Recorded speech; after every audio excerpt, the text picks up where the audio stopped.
everybody, welcome to Fempowered Moon Astrology. My name is Chase and I'm here with you for the full moon in Aries. So October 1st, full moon in Aries. What is going on right now? It is a crazy time. I myself have my moon in Aries. So Aries energy is very personal to me and I understand it very well. I also have a lot of Aries in my life. And really, you know, the highest, Aries is really the epitome of the will to exist. You know, it exemplifies courage, and it really is the archetype of the warrior. It's the very first sign of the zodiac. It's the very first initiatory energy of spring. It is ruled by the planet Mars. And Mars is the absolute, you know, it's the god of war, but really it's the god of facing the deepest and scariest things in our lives with power. That's really what I want to talk about today, is kind of really diving into what the deeper aspects of what Aries is and what this full moon in Aries can actually do for us. So, you know, really what it can do is, if we begin to work with this energy, this full moon illuminating the energy that is within, right? It is illuminating this Aryan energy, right? This culminating at this point of warrior, war energy. And what are we experiencing right now on planet Earth but this really intense divided energy, right?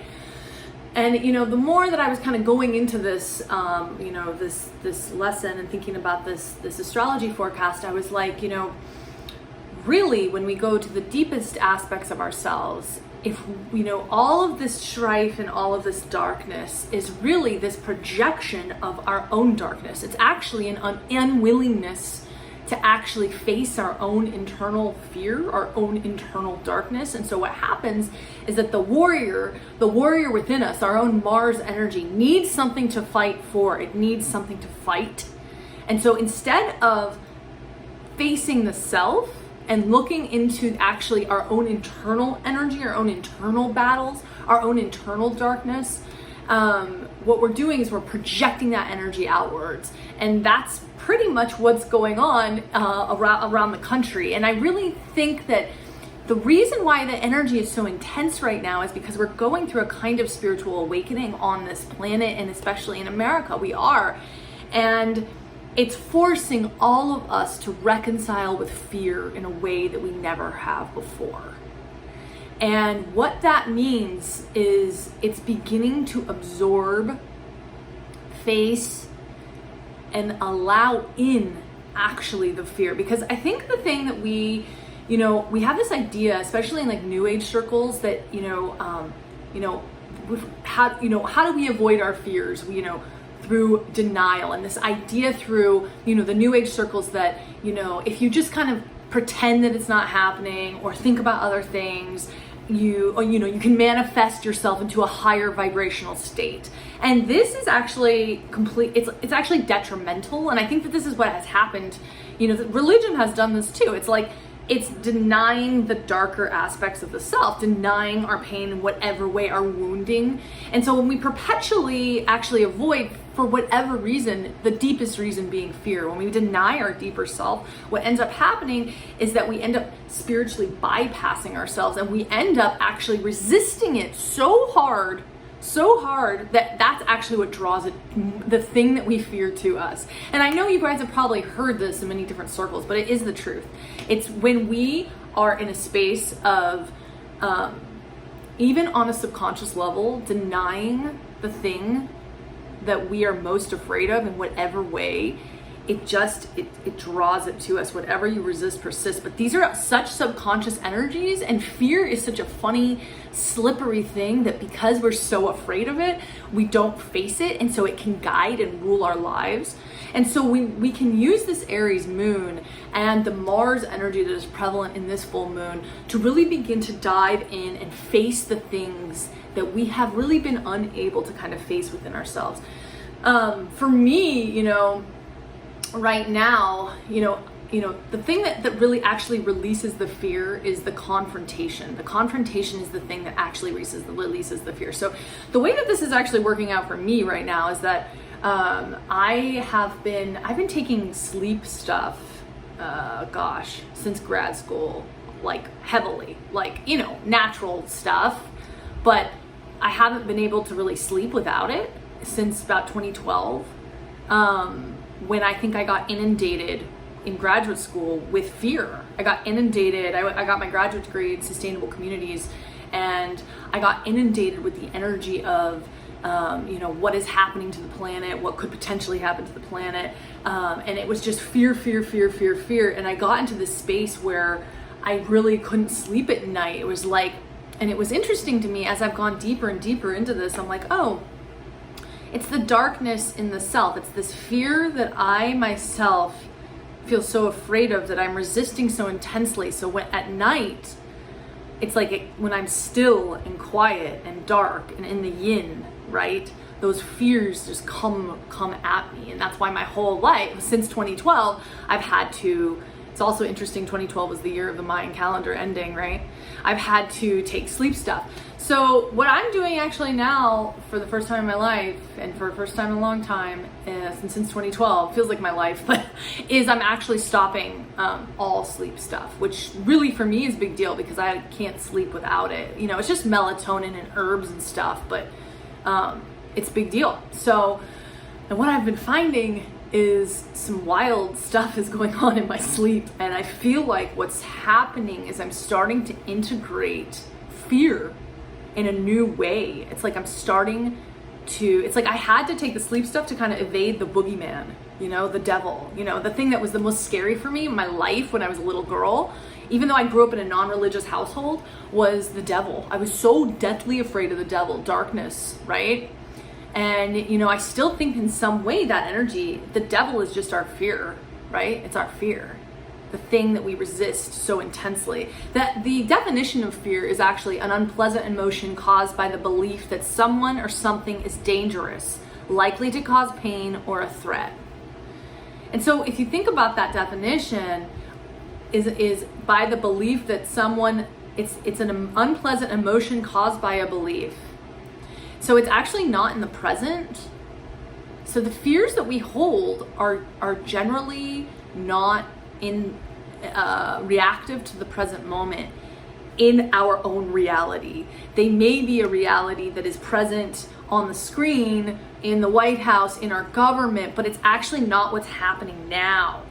And so when we start to reconcile with all of this and we really start to integrate this truth about our own reality in the now and the things that we have projected and the beliefs that we hold onto others, that really gives them our power. It gives them our power. What we're doing is we're essentially handing something or someone our power when we are afraid, because they have power over us. And that's essentially what, you know, is happening on so many levels, and all of this strife and all of this that's happening in our country. It's just this deep embedded fear, right? That just is getting projected and projected and projected and projected. So what would happen if we started to take this fear and we started to turn it inwards and we started to do deeper work on the self? This is called shadow work. It's called work that it's the deep internal work that you do for yourself, and it's the way of the spiritual warrior. It is the true way of the warrior. You know, and this is really the time to open to our inner warrior. Like this full moon in Aries, as the heightening of everything that is happening right now, there is never a better time on planet Earth than to begin to eat and own our shadow. The thing we run away from, the thing we resist, the thing we project onto others. The resistance within ourselves to whatever it is within us, that whatever belief we have held that is something is going to harm us in some way. So how do we transcend our fears? You know, it's really about allowing yourself to actually feel it, because the resistance is this thing that we're evading that we think is going to happen. So if we actually can sit and enter into the thing that is extraordinarily scary to do and dive into it And that generally can mean kind of sitting quietly and allowing yourself to feel the thing that you have been most afraid to feel. And if you can get that deep within the self, what you're doing is you're actively, you're transcending, you're moving through, you're actively accessing your own shadow, your own darkness. And for me, I think I've been just really playing with this energy lately, because I feel like I've done a lot of deep diving with my wounding. With shadows can show up with with things that trigger us. That's a great way to start to figure out the things that you hold within yourself, your deeper wounding that generally causes your fear in life, is what triggers you. And as you begin to go into what triggers you, the stuff that really fucking pisses you off, the stuff that really, really, really makes you angry, the stuff that really upsets you. When everybody's triggered right now, the entire world is triggered right now, especially in the US, everybody's shadow is getting activated and engaged. And what we're doing, the way that we can transcend this energy truly, is to begin to stop putting it onto others, saying this person is the reason for my unhappiness, or for the reason for the unhappiness of others, or for the reason for this or that or this or that, and beginning to actually say, how am I responsible for this situation? In what way have I contributed to this situation? And if it's a situation that, say, is a pattern, for instance, say you were abused as a little girl or a boy, and you get around, you watch a movie, you've done work around it, but then you watch a movie where there's an abusive father, and you get brought right back there. That's not a situation where you had power in. What you do have power in this present moment is to begin to work through that energy and allow yourself to fully feel, dive into it, engage with it, so that you can actually move out to the other side. It's kind of the idea that there is no way out but through. That is shadow work. And that is the truth of actually expanding one's consciousness and embracing the darker aspects of the self. It's simply accepting. So there's this resistance and then acceptance energy. And if we can begin to accept our fear, begin to accept our darkness, begin to accept our shadow, and we begin to integrate it, because we have this part of ourselves that is so ashamed. The shadow has the shame, it has the fear, it has the guilt, it has all the darker energies that we don't want anything to do with, because we've been taught in our culture that, and what happens is that when we don't integrate work with those energies within the self, if we feel any kind of fear, darkness, anger, triggering, it's always the problem of someone else. And it's the ultimate finger pointing. And what happens in that situation is that what you are doing when you are pointing the finger and you're saying, you're the reason for my unhappiness, you're the reason for my wounding, you're the reason for everything, is that you're saying, you have power over me. You have power over me. And this is the surest way to be small, in your fear, perpetuating a victim archetype. And now is really the time to begin to shift this energy and to dive headfirst into our Aryan power, our Mars power, and begin to embrace our own inner spiritual warrior and begin to face the things within the self that are incredibly difficult, that are scary, that and begin to reconcile with the fact that our reality, our present reality, is maybe very different from what we are afraid of. We're afraid of all these things in the future, and what we're doing actively when we're doing that is we are projecting an image and we're creating it. We're creating it with our fear, right? And so what we can do as spiritual warriors and spiritual beings that are taking responsibility for ourselves is actually begin to reclaim our power, not point the finger, begin to point it back to ourselves and say, how am I responsible for this myself? It's like one of my dream teachers, Toko Pa Turner, she talks about how, when you start to do dream work, you start to say, simply ask the question, what if everything in my dream is me? And this, when I began to engage with that as a truth, man, did my entire energy around dreaming change. Because usually when we talk about our dreams, we're like, well, this person did this to me, and I wonder what that means, and I wonder what that means about them, and I wonder what this means. I'm trying to put all the puzzles together, right? In this like dualistic kind of way. But what if we brought it back to the self and we said, how is this an aspect of myself? And how can I begin to own it? And one of the things when I was doing the dream work with her, and I would have these repetitive dreams about like deep anger around masculine energy, like men controlling me, or men somehow doing something to me where I was under their thumb. Deep anger. And I actually got to talk to her about it, and what she said was, where inside of yourself are you hypercritical? Where inside of yourself are you controlling? How do you limit yourself? It was like, when I heard that, I was like, holy moly, now I gotta take responsibility for this. This is so hard. Like, it really shifted my entire way of being when I started looking at the world. Because when I started doing that with my dreams, and I said, how is this me? On the flip side of that, it was so incredibly empowering. Because what happened was I started realizing that all of these characters, all of these energies were not other things, they were me. And then I can begin to engage with this energy. I can begin to work through it. I can begin to bring light to it, bring the light of awareness to it. And through that, I'm doing shadow work, I'm traveling through it, and no thing and no one has power over me anymore. I am not under anybody's thumb of fear anymore. So,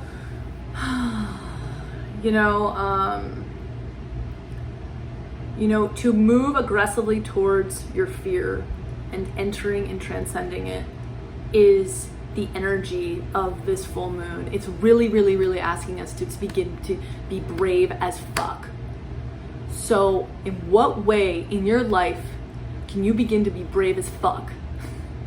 Ask yourself. Okay, I'm doing it right now with my dreams. I mean, I've had night terrors my whole life. I've had dreams of every kind of darkest nightmare dream you can have. And I'm saying, okay, I'm ready to face this. I'm gonna face this now. I feel like this is like one of the last pieces for me that is very still under the carpet, under the rug, and I'm doing it. So in what way can you all begin to take one step towards uncovering and facing your own fears? Ask yourself these questions. This is the time for it. This is it, you guys. This is the time of the spiritual warrior. This is time for all of us to rise into our Mars power energy, okay? We're here to fight. We're here to fight. We're here to fight our own internal darkness. Not fight, integrate it. Face it. It's actually not about fighting it. It's about facing it. That is what a warrior is. It's actually not about, battling. It's simply about having the courage enough to face it. That in and of itself, and when you do generally, what happens is it dissolves. That's generally what happens. But it takes so much energy to face the thing. So anyway, I love you all. This is my full moon in Aries report. Shadow, power, you got this. I love you.